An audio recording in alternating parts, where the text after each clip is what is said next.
Hoi. Hoi. Welkom bij weer een nieuwe Wereld video. En dit is een hele speciale video. Want vandaag maken we deze video eigenlijk in samenwerking met de Western Experience.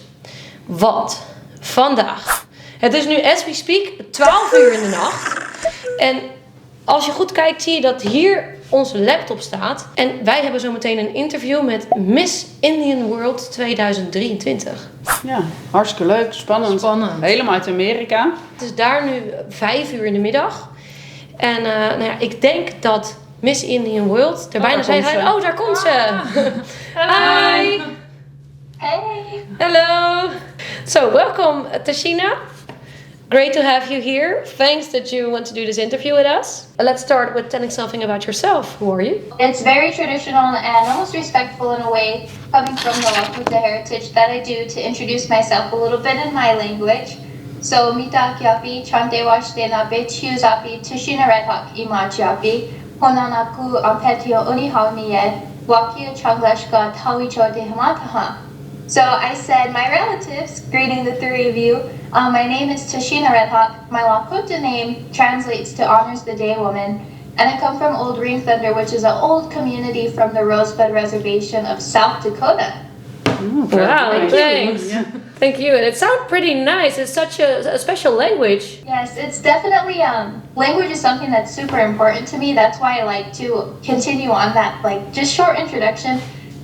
But it's a huge part from where I come from, along with me being so excited to get to speak with you three, is that the Western heritage and horsemanship lifestyle is huge for us, not only Lakota people, but a lot of us people within the Native nations. But it is, I think, a lot of difference in the place where you live than where we live, to grow up with horses. We already saw that you had a horse before you were born.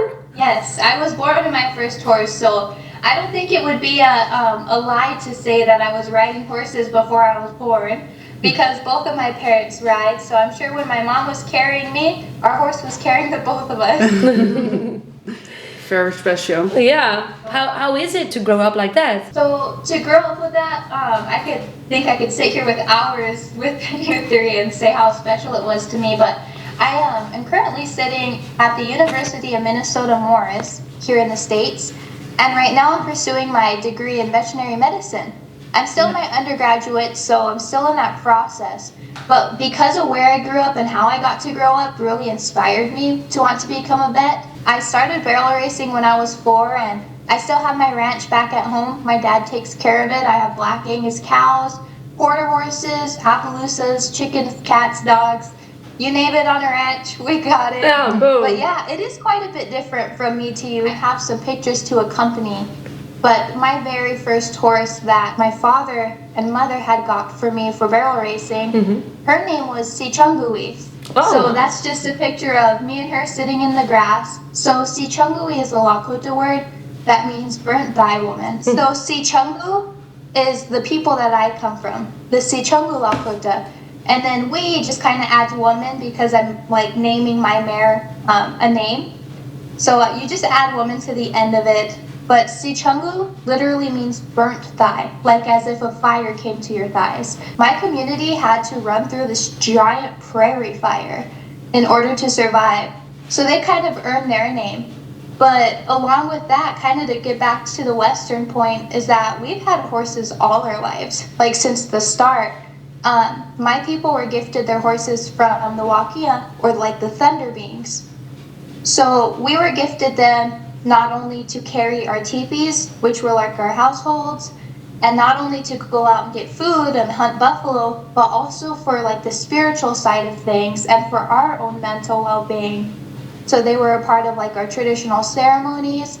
And they also said that, like, if you carried a great sickness, go out and pray with your horse. It's really beautiful that you have that connection with your horse for like your whole life. Because I think that when we were children, you carry your horse like you want them to carry him everywhere, and you talk to him, you tell him stories, and you share your life with him. And when you grow older, the bond with your horse is still there, but it's not that you carry it everywhere and you tell all your stories. Maybe we have to start to do it again.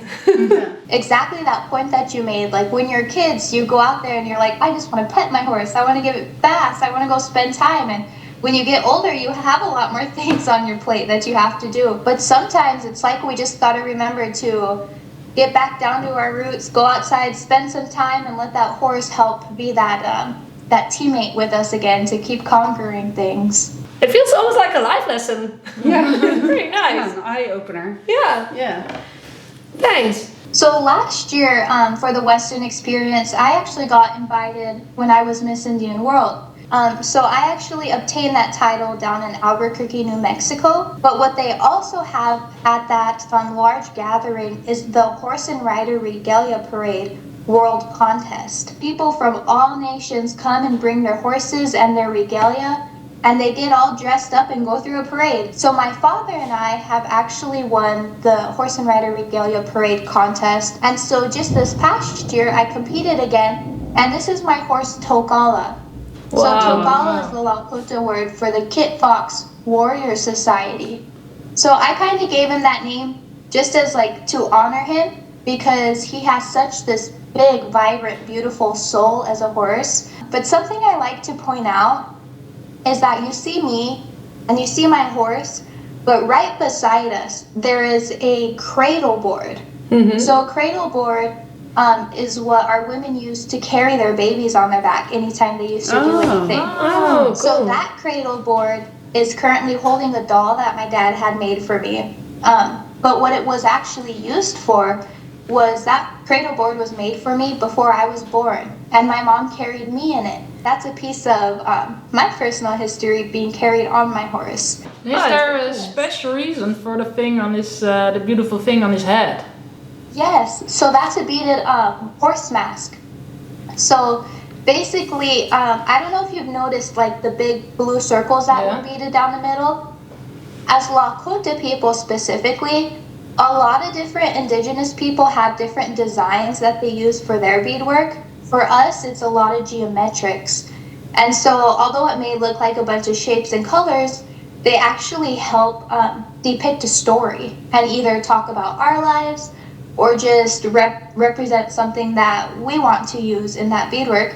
And so those big blue circles are actually like known as iyas, which are stones, like rocks. But there's a little blue cross in the middle, and that represents like a spirit. So those are like spirit stones going down, and some of the geometrics I have beaded on this side are designs that my family uses. And so basically the horse mask is kind of the most original way to put regalia on a horse. For us, as Native people, horsemanship has always been a part of our lives. Like I come from grandmothers and great-grandmothers who are all proud horsewomen, horse racers, horse trainers. And that's something that I love, is that no matter how far you go back in time, it was never like a man's thing to be a part of like training a horse or anything. Our women were always right beside them. And so to be able to connect like my traditional heritage on the cultural side of things and then the Western heritage. So I kind of got to like connect the bridge between our cowboys and our natives, and then that's how this Indian cowgirl came along. And yeah, so basically I carried multiple different titles, and I talked a little bit about the Miss Indian World. That one specifically was down in New Mexico. But yeah, there's many things that went into it. I actually went to the National Barrel Horse Association Youth World Finals down in Georgia with my mare Frenchie. She's a little chestnut mare. That's her, me and her in the picture down in Georgia. Cool. And even then, like, my parents told me barrel racing and being a part of the Western lifestyle is quite a great thing to do. There's a lot of obligations that come with it. So before they even got me my first horse, they made sure I knew how to wake up in the morning, go feed my horse, give her a workout because she can't just stay in the pen all day, go out for a ride. And that's something I really treasured, is they taught me the work and dedication behind owning a horse, and then the cultural aspect behind a horse, and all of that. So I kind of got all those beautiful things from rodeo queening to barrel racing to the horse and rider parade. Thank you. And last year you were here in the Netherlands for the first time on the Western Experience. And this year you'll here again, right? Yes, I'm here for the second time. And so last year I got to perform with all the dancers. We had a fancy dancer, men's traditional, women's fancy, women's jingle, and I was the women's traditional dancer.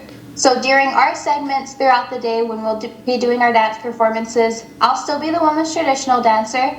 And then there may or may not be 1 to 2 parts of the day where I get to share some of our traditional language and songs. And then potentially you might get to go catch me in the arena. Cool, that will be great. Do you bring your horse? No, I've never flown my horses overseas. Hopefully there'll be a horse there for me. You can ride my horse. That's super.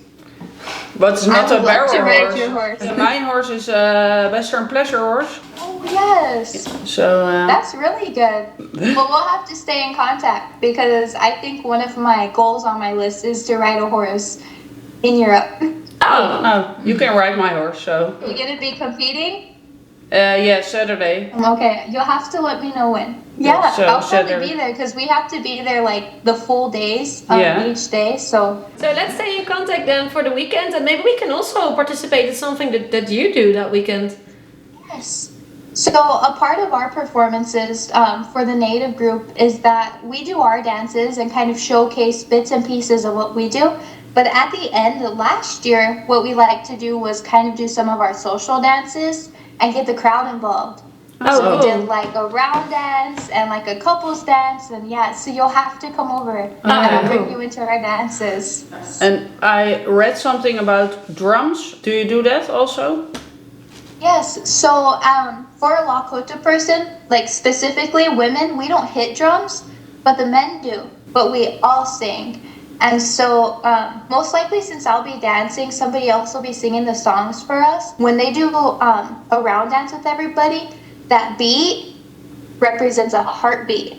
So it's like boom, boom, boom, boom. And then you'll notice like you kind of feel the tempo and we all dance to the left. And it's quite beautiful. So the drums are definitely like a key component to come listen to. We have origin stories for everything.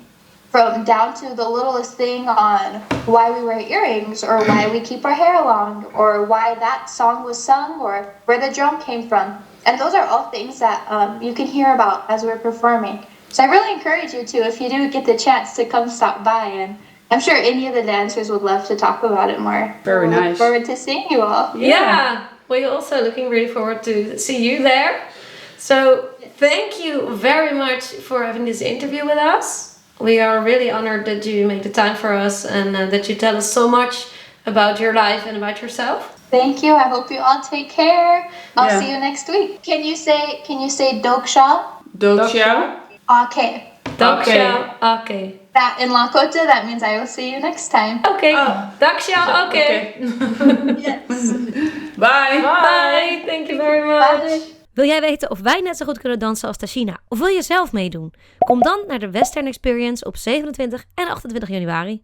Zien je daar!